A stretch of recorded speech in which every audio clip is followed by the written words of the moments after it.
seem to be in limbo weekly, with players going in and out of the lineup. Offensive lineman La'el Collins will miss 5 games due to suspension, and receiver Michael Gallup was placed on IR. But yesterday, Dallas activated offensive guard Zack Martin from the COVID list while placing pass rusher Randy Gregory on it. Gregory still has a chance to play if he clears 2 negative tests before playing the Chargers this weekend. So, Shannon, how much trouble are the Cowboys in when they play at the Chargers this weekend? Skip, now I thought this was going to be a tough game anyway, because the Chargers, they started showing you something last year at the end of the season, and that quarterback is better than better. And I don't know if anybody, I know a lot of people said that they like this kid, but I don't think anybody thought this. Not 31 touchdowns in his rookie season. He played extremely well, and he picked right up where he left off last year. But I thought this was going to be a tough game, Skip. It's going to be a first game home, and their defense is better than you think.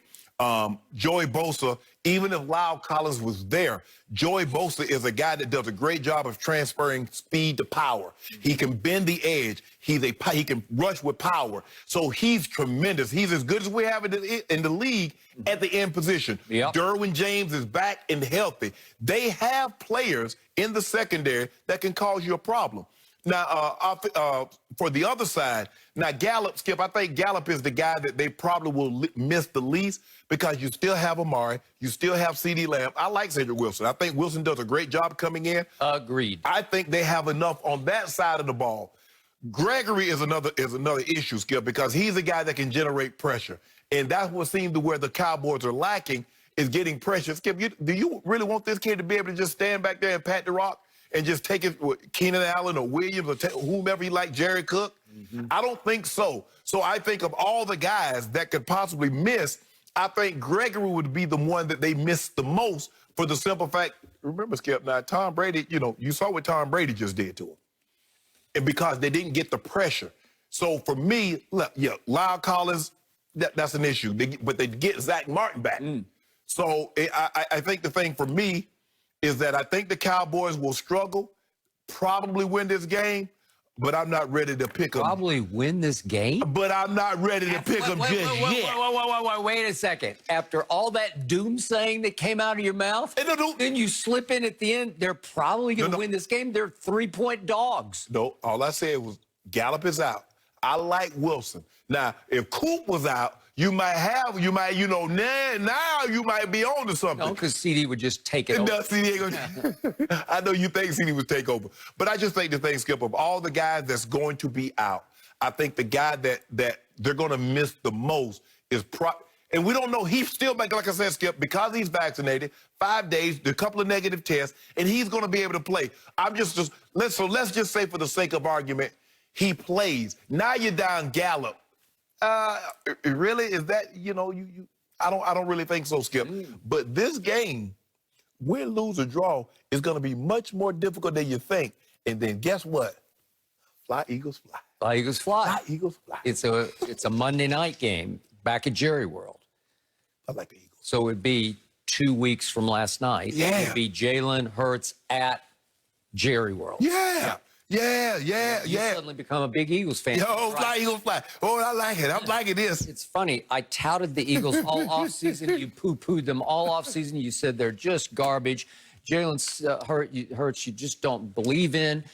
And all of a sudden, it's fly, Eagles, fly. You were on the Washington bandwagon the whole offseason, and all of a sudden, after one game, losing to one team, these Chargers, you say, enough of those guys. Yeah, the quarterback got a dislocated hip. They put the wide receiver that just put him on IR. What do you want me to do?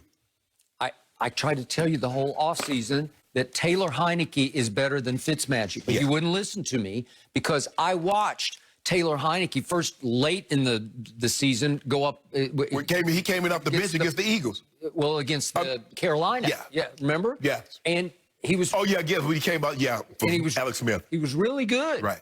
And then against Tampa in that first-round playoff game, he was really good. He was sensational. He was lighting them up, and he can run. And obviously, Fitzmagic can't run much at all. No. And unfortunately, he can't run at all now because he's got a hip. And I don't know how much he's going to be able to run when he comes back, if he comes back. I don't know. So to me, I'm not writing anybody off in the division, but here is my takeaway from all the above. I will admit, when I saw that Michael Gallup has gone on to IR, so it's at least 3 weeks and could be 4, 5, 6 weeks with a calf, whatever, strain, pull, whatever. And you and I have talked about calves for years on the show. Once you get one of those, it just stops you. Yeah. What did Zack Martin have in the Washington game on Thanksgiving? Pulled his calf early in the game on the first drive. Done for the rest of the year. And you're not pushing off. You got to walk. No. You got to walk like you're walking with a cane. Okay, you're done. Okay, we get that. So that was discouraging, to say the least. Okay. And then all of a sudden, I read another story. Randy Gregory's on the COVID list because they just flat out said he's got COVID, but vaccinated, no symptoms, maybe a chance if you can pass 2 straight tests. So, okay. So I sat back and I said, you know what? This year, I'm not going to fall into this, oh, woe am I trap. I'm not going to go Aaron Rodgers because he's always doomsaying about, I need more help. I need more input. They don't treat me right. They drafted my successor, blah, blah, blah, blah, blah. I'm not going to do it to my team. I'm going to look at the glass as not half full, but it's like 9/10 full, because I love your point about Cedric Wilson. I can actually make a case they'll be a little better without Gallup. As much as I believe in Gallup as a deep threat and a tough guy, he made some big catches the other night in the first half, and then was gone for the whole second half. Cedric Wilson is shifty, and he's got a little bit of Edelman Amendola, where he can line up. He's better suited in the slot. Yeah, and he can sort of duck and dart around and option route it in the middle of the field and maybe make a few catches. He'll catch it if you get it within eye shot of him. Okay, so I kind of like the fit with him in the slot and let CD do what he should have been doing all last year, which is split out wide. Oh, you like CD outside the numbers. Okay. I do, and Amari is Amari. So if I got my 2 studs outside and Cedric inside, I should be okay. Yeah. It might be time for Zeke to rise and shine. And again, they just went up against Tampa last year, led the league in shutting down the run. And I just think they went into the game and Kellen Moore said, we just can't do this. Right. And they barely even tried to do that. And I still say I was very disappointed in Zeke on that huge 3rd down play on the pitch play, because I'm just telling you, the more I think about it, you and Eric Dickerson both argued with me on this, but I thought if you get him on the edge against a guy who just got activated off the practice squad, who's bounced around the league, an undrafted free agent safety, you just got to either beat him to the pylon or just run right through him. Right. You're Ezekiel Elliott, and you make the most money of any running back in football. So I need to see that guy. I need to see Zeke in full force, full throttle in this game where they can balance up and run the football. Now, back to the offensive line.